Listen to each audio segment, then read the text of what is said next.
I woke up because of the sound, not loud enough to be alarming, not soft enough to ignore. A faint metallic clink like a spoon against a pan, drifted down the hallway and cut through the midnight silence of our shared apartments. For a moment I lay there with my eyes closed, hoping I was just dreaming. But then I caught something else, a smell. Butter melting, garlic sizzling, and the sharp bite of onion and hot oil. It was past midnight. Who the hell cooks at this hour?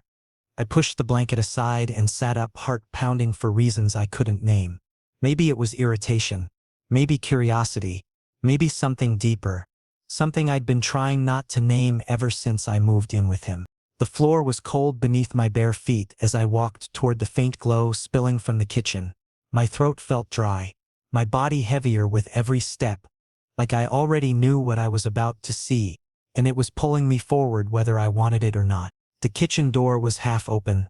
I stopped right at the frame, pressing my palm against it, steadying myself before looking in. And when I did, I nearly forgot how to breathe. Sam stood there with his back to me, shoulders broad and tense as he leaned over the stove. His skin caught the soft yellow light overhead, all smooth lines and shifting muscles as he moved. And covering him only a loose black apron, the straps crisscrossing over bare skin. Nothing else. I froze. My first thought was to look away. My second thought was that I couldn't. The apron dipped low on his hips, exposing far too much, and every part of me screamed to turn around before he caught me staring. But my body betrayed me. My eyes traced him shamelessly, memorizing the shape of him, the way his spine curved as he stirred something in the pan, the way his legs shifted firm and steady. The soft hiss of oil filled the silence until suddenly he spoke, his voice casual like he'd known I was standing there the whole time. Couldn't sleep? I jolted, my body stiffening as he turned his head slightly, enough for me to catch the smirk playing at his lips. The noise, I muttered, my voice too hoarse, too shaky.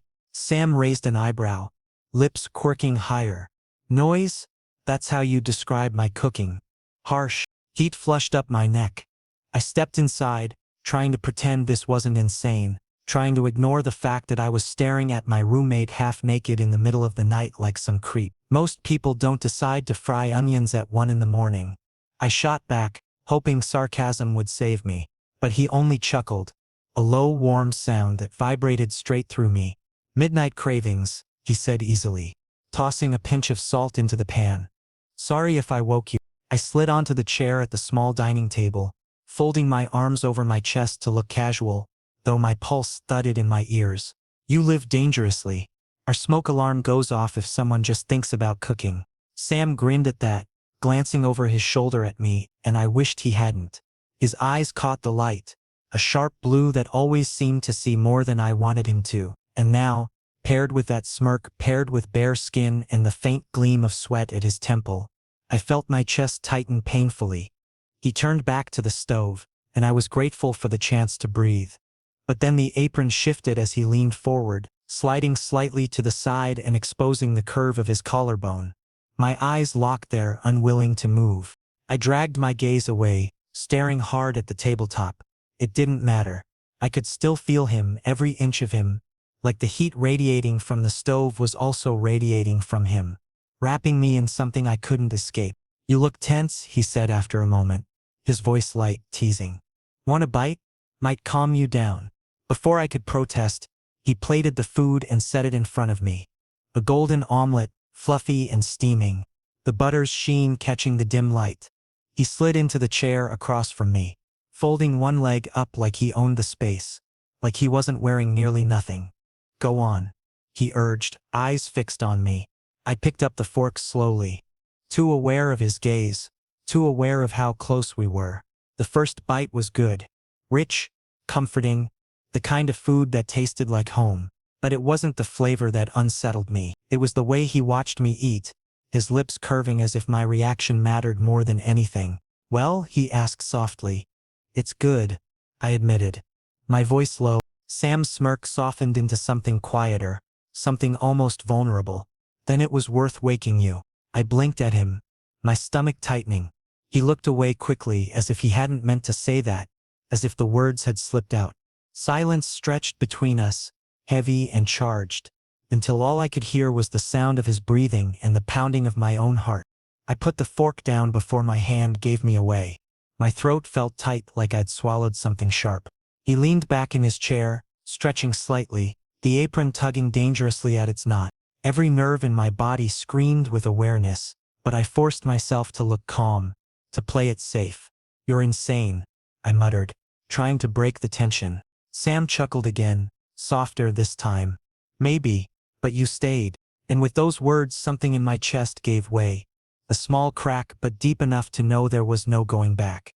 The smell of coffee filled the apartment when I walked into the kitchen the next morning. Sunlight poured through the blinds, striping the counter in gold. Sam stood there like nothing had happened last night, like he hadn't been standing half naked in an apron while I tried not to fall apart inside. "Morning," he said easily, sliding a mug toward me. "Black? No sugar, right?" I blinked at him, caught off guard. "You remembered?" "Of course," he said with a shrug, taking a sip of his own. "You've lived here what, 3 months now?" I'm not completely clueless. I tried to act normal, tried to hide how my chest tightened at the casual way he said it. "Just roommates," I reminded myself. "He makes coffee for his roommate. That's all." I sat down at the counter, blowing on the steam rising from the mug, but my eyes betrayed me. They lingered on him, on the soft stretch of his t-shirt across his chest, on the way his damp hair stuck up in wild tufts, like he'd just stepped out of the shower and hadn't bothered to fix it. I dragged my gaze away before he could catch me staring. "So," he said suddenly, leaning against the counter with that maddening smirk, "did you dream about me cooking half naked last night? Be honest." I almost choked on my coffee. "What, you?" My words stumbled over each other as heat flared across my face. He laughed loud and unrestrained, and my stomach flipped at the sound. "Relax," he teased. "I'm kidding." Then softer, mostly. I glared at him, wishing my blush wasn't so obvious. "You're impossible." "And yet," he said, leaning in a little closer, "you're still here." I had no comeback for that, so I just sipped my coffee in silence, pretending my heart wasn't racing. Later that day, we ended up at the campus cafeteria together. It wasn't planned. It never really was with Sam. He just had this way of sweeping me along wherever he went. The place buzzed with students, trays clattering, voices overlapping. I sat across from him at one of the corner tables, picking at my food while he scrolled on his phone. Then, out of nowhere, a familiar voice called his name. "Sam." I looked up to see Ryan, tall, broad-shouldered, and annoyingly confident, sliding into the seat beside him. His grin was easy, his hand clapping Sam's back like they were lifelong friends. "Man, it's been forever," Ryan said, leaning in close. Too close. Sam's face lit up, and something ugly twisted in my chest. "Ryan, you're alive. I thought you dropped off the face of the earth." They laughed, exchanging stories about mutual friends and old parties. I sat there, silent, the food on my tray going cold. My eyes kept catching on the way Ryan's hand lingered on Sam's arm, the way Sam leaned just a little closer when he spoke. I told myself it didn't matter. He was just my roommate. But every smile Sam gave Ryan felt like a knife. "Who's this?" Ryan finally asked, nodding toward me. "Oh, this is Alex," Sam said casually. "My roommate, just my roommate." The words stung more than they should have. I forced a polite smile. "Hey." Ryan barely acknowledged me before turning back to Sam, launching into another story. My chest tightened with every second. By the time we walked back to the apartment, my mood was sour. I shoved my hands into my pockets, staring at the ground. "You've been quiet," Sam said, glancing at me. "I'm fine," I muttered. "Really? Because you looked like you wanted to strangle Ryan the entire time." I stopped walking, glaring at him. "I did not." Sam tilted his head, his grin infuriatingly smug. "You did. You were practically burning holes through him with your eyes." "I don't care who you hang out with," I snapped, too defensive, too quick. His smirk only deepened. "Oh, so you do care." I turned away, walking faster, but his laughter followed me. That night, I tried to avoid him. I holed up in my room, headphones in, pretending to work on an assignment. But sometime past midnight, I got thirsty. I padded out to the kitchen, hoping he'd already gone to bed. Of course he hadn't. He was at the stove again, this time fully dressed in a loose hoodie and sweats, stirring something in a pot. He glanced up when I walked in, eyes glinting.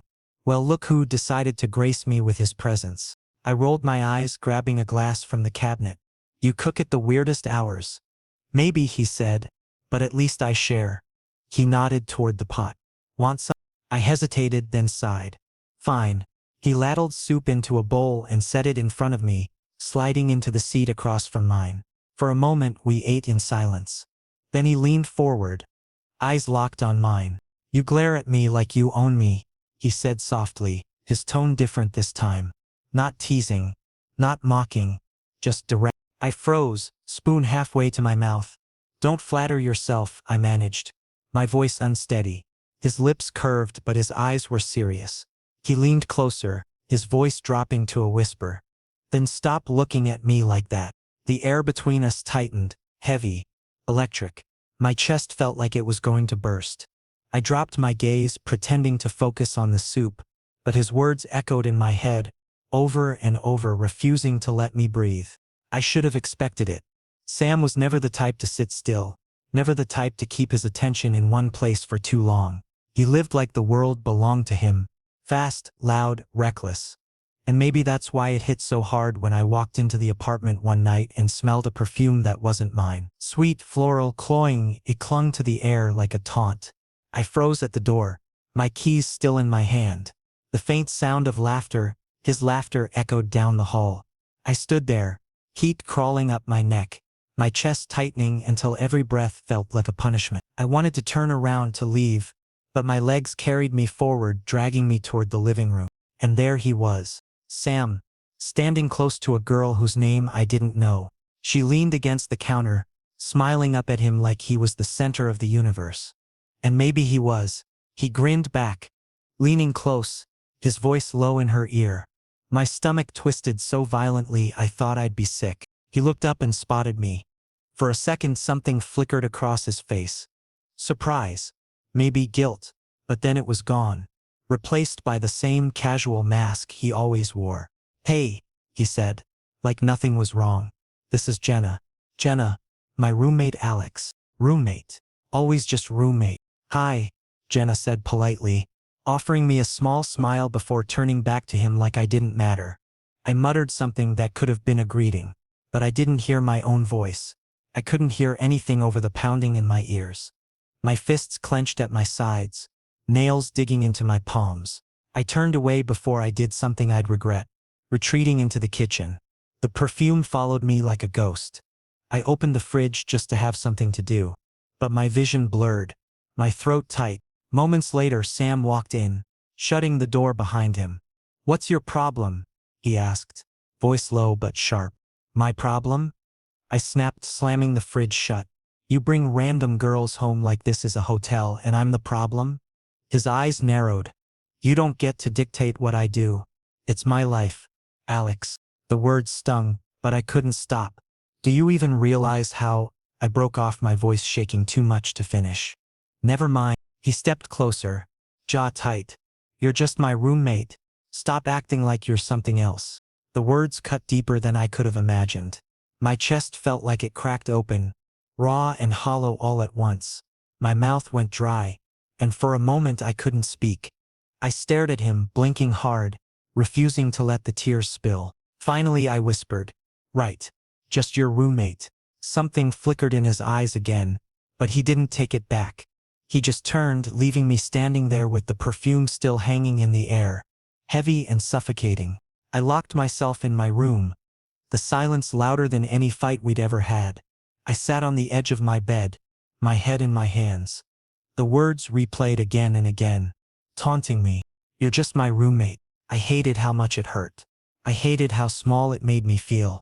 And most of all, I hated that it wasn't even his faults. He never promised me anything. I was the one who let myself fall, the one who turned late-night cooking and stolen glances into something more. But that didn't stop the ache. I lay down, staring at the ceiling, every nerve buzzing with anger and heartbreak. I wanted to scream, to punch something, to run. But I stayed there, paralyzed by my own feelings, drowning in them. The next morning, he acted like nothing had happened. He brewed coffee, hummed under his breath, moved around the kitchen with ease. When I walked in, he glanced at me. Expression unreadable. Morning, he said simply. I didn't answer. I poured myself a glass of water and walked out. I felt his eyes on my back, but I didn't turn. The silence between us stretched over the next few days. He gave me space, or maybe I gave it to myself. We shared the same apartment but barely shared words. And when we did, they were clipped. Practical, nothing more.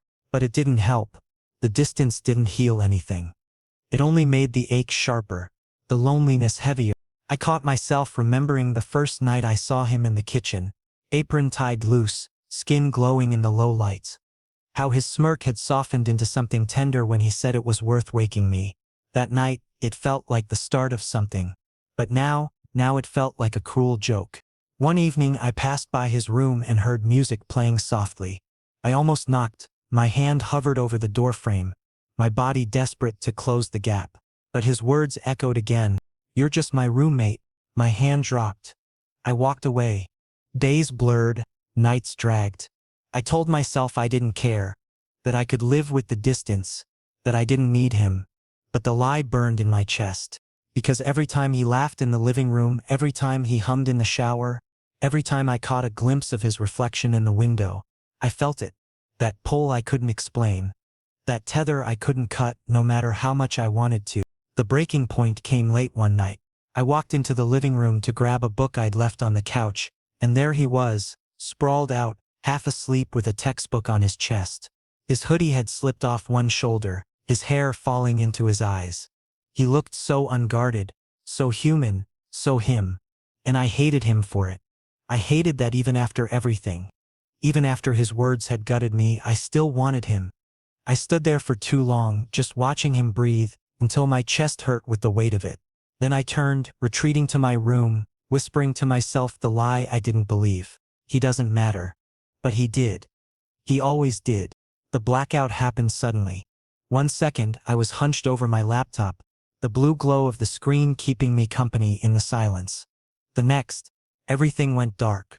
The hum of the fridge, the faint buzz of the ceiling light, gone. My chest clenched, my stomach dropped. I hated darkness. It wasn't just the absence of light, there was the weight of it. Memories I'd buried years ago clawed their way back whenever I was left in pitch-black nights alone. As a kid, power outages that lasted hours. The suffocating fear of being small and unseen. My throat tightened as panic crept up my spine. I fumbled for my phone, desperate for light, but my hands shook too much. My breath came shallow, uneven. The walls of the apartment felt like they were pressing in on me. And then, Alex? His voice, steady, firm, cutting through the panic like a lifeline. Before I could answer, footsteps approached. A warm hand brushed mine, steadying it. Sam's face appeared in the faint glow of his phone flashlight, his eyes sharp and focused on me. Hey, he said softly, like he knew exactly what was happening. It's okay. I'm here. My throat burned. I wanted to tell him I was fine, that I didn't need him. But the lie wouldn't come. My body betrayed me, trembling, my pulse erratic. Without hesitation, he slid an arm around my shoulders, pulling me against him. His hoodie was soft, smelling faintly of soap and something undeniably him. My chest rose and fell against his side, and slowly, painfully, my breaths evened out. Better? He asked quietly. I nodded, not trusting my voice. Good? He tightened his arm for just a second before guiding me toward the kitchen. Come on, candles, let's make this less creepy. We sat in the kitchen, candles flickering between us, the small flames casting golden halos across the counters. The storm outside must have knocked the power out, because rain pattered against the windows, steady and relentless. Sam leaned back in his chair, watching me. His face was all shadows and light, sharp angles softened by the glow. I tried not to stare, but the intimacy of the moment was suffocating. You didn't have to, I started, my voice rough. Yeah, I did, he interrupted. You looked like you were drowning. I flinched at the truth in his words. I hated how easily he read me, how quickly he cut through the walls I tried so hard to build. Thanks, I muttered, staring at the candle instead of him. Silence stretched between us, heavy but not unbearable. Then he sighed, running a hand through his hair. I didn't mean those things I said the other night. My head jerked up, eyes locking on his. He didn't look away. His jaw was tight, his eyes serious. Then why say them? I asked, my voice sharper than I intended. He shifted in his seat, leaning forward, elbows braced on his knees. Because I'm an idiot. Because I panicked. Because you scare me. I blinked. Thrown. I scare you? Yeah. He admitted, exhaling hard. You get under my skin in ways no one else does. And when I realized how much I actually... He broke off, shaking his head. I just pushed back. Hard. Too hard. His honesty left me raw. My chest ached with the memory of his words. The sting of just roommate. I wanted to believe him, wanted to erase the hurt, but the wound was still fresh. You can't say things like that, I whispered, and then act like they didn't crush me. His eyes softened. For the first time I saw regret, not hidden behind a smirk, not covered by bravado. Real regret. I know, he said quietly. I know. And I'm sorry. The silence that followed was different this time. Not sharp. Not cold. Just fragile. The storm outside raged on, thunder rolling faintly in the distance. One of the candles sputtered, the flame shrinking before steadying again. Sam reached out, adjusting it, his fingers brushing mine by accident. The contact was brief, but it jolted through me like lightning. I pulled back instinctively, but he didn't. He kept his hand close, eyes fixed on me. You don't believe me, he said softly. I swallowed hard. I don't know what to believe with you. Then let me show you, he said, voice low but steady. His words hung between us, thick with meaning I wasn't ready to face. My chest tightened, every muscle screaming to run, but I couldn't move. I was trapped in the glow of his gaze, in the pull of him that I hated and needed all at once. I looked away first, staring down at the flickering candle. My voice was barely a whisper. You don't get to break me and then fix me on your terms. He exhaled, leaning back, but his eyes never left mine. Fair enough. But I'm not walking away this time. Minutes ticked by, the storm softening outside. The blackout stretched on, but the darkness didn't crush me anymore. Not with him there. He leaned back in his chair, legs sprawled, arms crossed. But there was no smugness in his posture, no cocky grin on his face, just quiet intensity, like he was holding himself back from saying more. I wanted to ask what he meant. I wanted to demand clarity, to rip open whatever he was hiding. But I couldn't. Not yet. My heart was still too raw. My wounds too fresh. Instead, I let the silence wrap around us, fragile and strange. For once it wasn't unbearable. Later, when the storm finally died down, he walked me back to my room. His hand lingered on my shoulder, warm and steady. For a second I thought he might say something more. But he didn't. He just gave me a small nod, eyes searching mine before turning away. I closed my door softly, my back against it, heart racing. The apartment was too quiet. After the storm and blackout, silence felt heavier than ever, pressing against me as I sat at my desk, pretending to focus on my assignments. My laptop screen glowed with unread pages of notes, but my mind wasn't on them.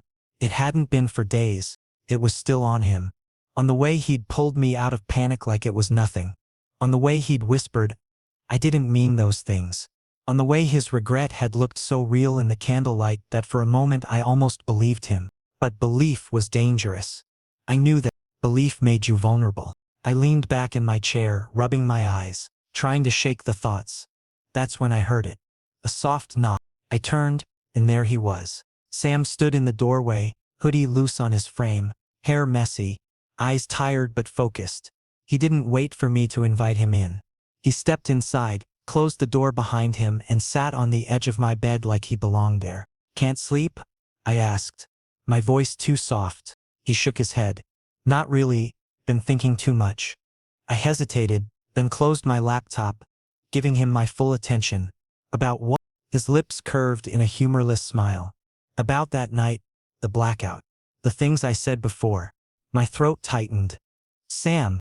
He leaned forward, elbows braced on his knees, hands clasped together. I don't get it. I don't get why it's you who gets in my head. Why it's you who makes me second-guess everything. I've never... He trailed off, shaking his head. I've never felt like this with anyone. My chest squeezed so tight it hurt. I wanted to believe him, wanted to cling to every word, but the memory of his voice saying just roommate was still sharp in my mind. You don't know what you're saying, I whispered, though my voice betrayed the hope I couldn't hide. His eyes lifted to mine, piercing, raw.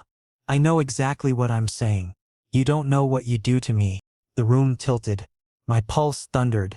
His gaze burned into me like a confession, and suddenly every inch of space between us felt unbearable. He leaned closer, his face just inches from mine, his breath warm against my cheek. His hand slid across the bedspread, fingers brushing mine. The contact was small, tentative, but my whole body reacted like I had been set on fire. Say it, he murmured, voice low, almost a plea. I swallowed hard, my heart slamming in my chest. Say what? That you feel it too, he whispered. His eyes flickered down to my lips, then back to my eyes. Because I can't keep pretending I don't. My entire body trembled. The words hovered on my tongue, desperate to escape. I wanted to say yes. I wanted to throw myself at him, to admit everything I'd been burying for weeks. But fear rooted me in place. Fear of being wrong, fear of breaking completely if this was just another game to him. I pulled my hand back slightly, breaking the contact. My chest ached with the loss, but I couldn't stop myself. I can't, I whispered. Something flickered across his face, frustration, hurt, longing, all at once. He clenched his jaw, exhaling sharply. Why not? 'Cause if I say it, there's no going back. I admitted, my voice raw. And I don't know if I can survive you walking away again. The room went still. His eyes widened slightly, as if I'd just revealed something he hadn't considered. For a long moment he didn't speak. He just stared at me, breathing hard, his emotions laid bare in the flicker of his gaze. Finally he shifted back, sitting upright, putting distance between us, though his eyes never left mine. I don't want to walk away, he said firmly, almost stubbornly. Not this time. The conviction in his voice nearly broke me, but I still couldn't let myself fall. Not yet, not without certainty. I looked away, staring at the floor, my vision blurring. Then prove it. Silence stretched. My pulse thundered in my ears, waiting for his response. Then, slowly, I felt the mattress dip as he leaned closer again. His hand reached out, not to grab me, not to demand, but to rest lightly on my wrist. His touch was warm, steady, grounding. I'm trying, he whispered. Every second I'm around you, I'm trying. And it's killing me not to just. He cut himself off, shaking his head like he couldn't say the words out loud. My breath caught. Not to just what? His eyes flicked to my lips again, the tension between us unbearable. For a moment I thought he would close the gap, that he would finally shatter the silence with a kiss. My entire body leaned forward without permission, craving it. But then he stopped himself, pulling back just slightly, his hand trembling where it touched me. You're not ready, he said softly. The words shattered me and soothed me all at once. He wasn't pushing, he wasn't forcing, he was waiting. I blinked hard, trying to steady myself, but my voice still cracked when I whispered, Sam. His hand squeezed my wrist gently, a promise in his touch. When you are ready, I'll be here. The moment lingered, heavy and fragile. I wanted to say something, anything to bridge the gap between us. But my throat closed, and silence filled the room instead. Eventually he stood, his hand slipping away from mine slowly, reluctantly. Get some sleep, he murmured. His voice was low, almost tender. Big day tomorrow, right? I nodded, though I didn't even know what tomorrow held. He gave me one last look before slipping out of the room, closing the door softly behind him. I sat there in the silence, my body trembling, my heart raw. His touch still burned on my skin, his words echoing in my mind. You don't know what you do to me. When you are ready, I'll be here. The night it finally happened, it felt almost like déjà vu. I woke again to the faint sound of clattering in the kitchen. My chest tightened with the memory of the first night, the smell of butter, the sight of him in nothing but an apron, the way everything shifted for me in that single moment. I pushed myself out of bed, barefoot on the cold floor, and padded down the hall. My heart was already pounding before I even reached the doorframe, and there he was, Sam, standing at the stove, apron tied loosely around him just like before. No shirt underneath, his back bare, skin glowing in the dim light. It felt like a perfect circle, the universe dragging me back to the exact place where it all began. This time, though, I didn't hesitate in the doorway. I walked straight in. He turned when he heard me, a small smirk tugging at his lips. "Guess I really do wake you up every time." "You do," I said softly, my voice steadier than I expected. "And maybe I don't mind." His eyebrows lifted, surprise flickering across his face before his smirk softened into something else. Something warmer. Something dangerous. "Careful," he murmured. "You almost sound like you mean that." I stepped closer, the scent of garlic and butter mixing with his own.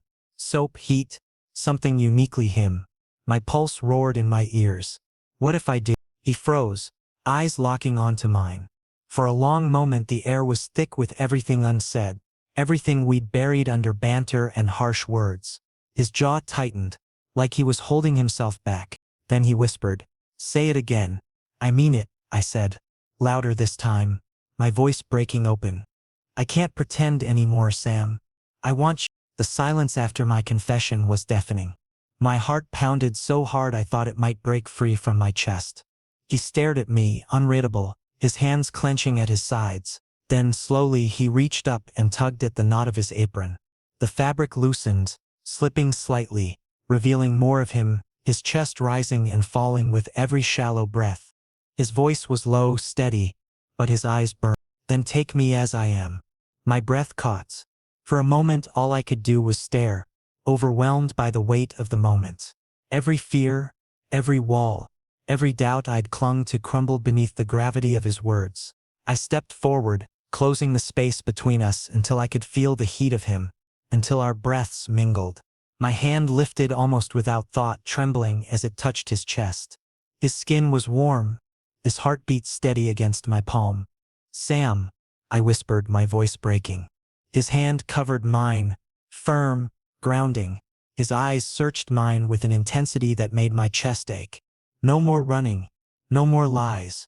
You feel this too, don't you?" "Yes," I breathed. The word escaped me like a release, like I'd been holding it in for too long. "I feel it. I've always felt it." That was all it took. His lips crashed against mine, fierce and desperate, years of unspoken tension burning into a single moment. My fingers fisted in the fabric of his apron, pulling him closer while his arms wrapped around me, anchoring me like he was afraid I'd disappear. The kiss was messy, raw, almost painful with its intensity, but it was everything. Every ounce of jealousy, every harsh word, every late-night silence.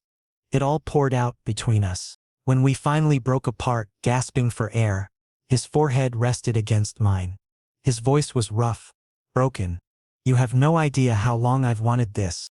I laughed shakily, tears burning at the corners of my eyes. "I think I do."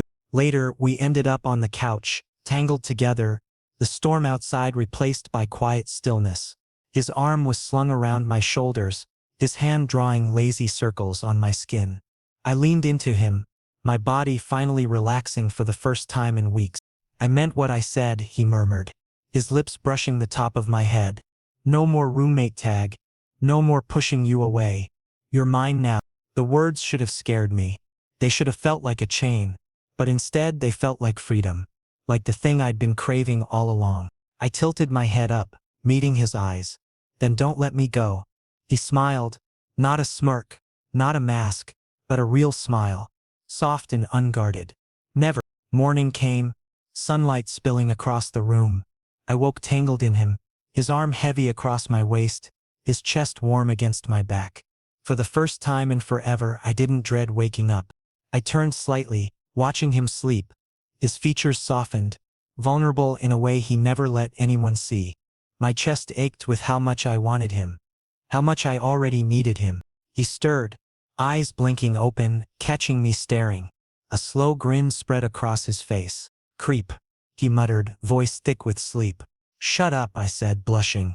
But he pulled me closer, burying his face in my neck, his voice muffled but sincere. "I love waking up to you."